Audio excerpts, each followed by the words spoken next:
যদিও ভারতের লোকসভা নির্বাচনের তারিখ এখনও ঘোষণা করা হয় নাই, কিন্তু বিভিন্ন পার্টি বিভিন্ন স্টেটে বিভিন্ন রাজ্যে বিভিন্নভাবে প্রচারের কাজ এবং তার সাথে সাথে প্রার্থী ঘোষণা করার কাজ শুরু করে দিয়েছে। প্রার্থীর নাম বিভিন্ন জায়গায় ঘোষণা করা হচ্ছে।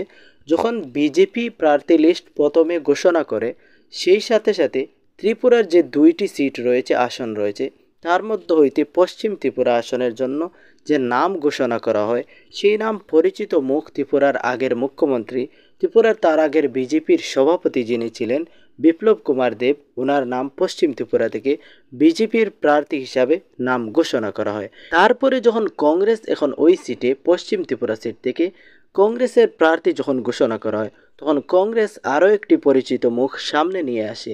আর সেই পরিচিত মুখটি হচ্ছে কংগ্রেসের ত্রিপুরার বর্তমান সভাপতি আশিস কুমার সাহা। অর্থাৎ পশ্চিম ত্রিপুরা থেকে যে 2টি প্রার্থী যারা লড়াই করবে, তারা কুমার বনাম কুমার থাকবে।